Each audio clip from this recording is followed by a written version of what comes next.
So dual coding theory is a theoretical approach to meaning.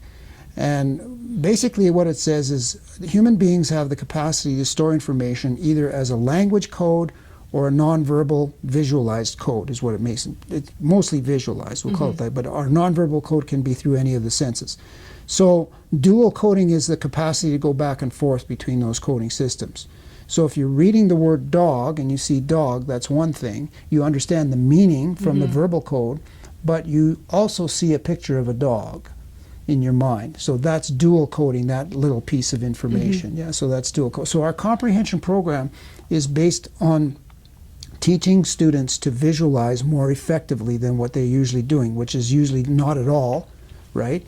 Or poorly, or a little bit, but something that, you know, could use some enrichment like that. Right, so they can effectively use it. So there are a lot of the teenagers that we deal with, and a lot of the adults we deal with. That's one of the strengths is, you know, our strengths is working with them to teach them how to comprehend by visualizing more effectively. And then the process of visualization is also connected to understanding math problems and math sequences and so on. It also affects our working memory. So then math difficulties can also often be traced back to a lack of visualization. So sometimes we have to do the two programs at the same time, like maybe 2 hours of comprehension or visualizing, 2 hours of math. And then written expression too, I think, can be traced a lot to visualization as well. So let's say you have a child who can read, who can spell, right? But can't write because they can't think of a thing to say.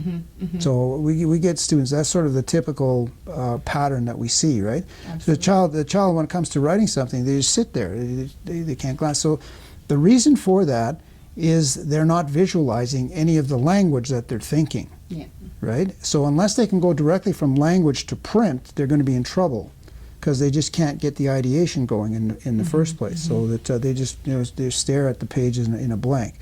Once we teach those children how to visualize, right, then we can show them how to apply it to their written expression.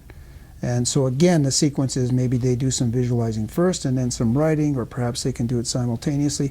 That's another way we individualize. Absolutely. So out of these 4 programs that we offer, we can tailor make a program or programs that are consistent with that child's needs.